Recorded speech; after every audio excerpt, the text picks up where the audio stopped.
In this tutorial, I'll show you how to exchange an item on Etsy in a simple and practical way.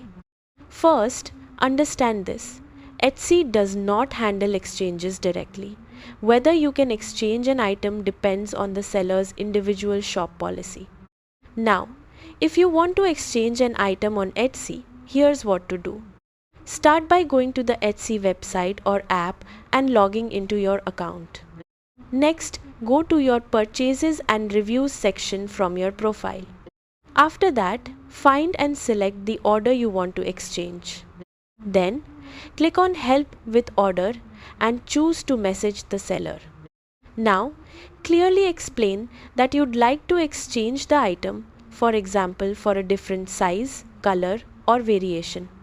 After that, wait for the seller to respond and confirm if they accept exchanges.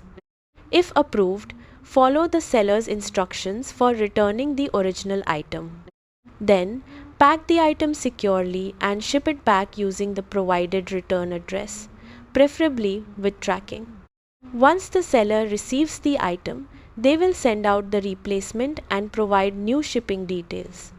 Keep in mind that items usually must be unused and returned within the seller's exchange time frame.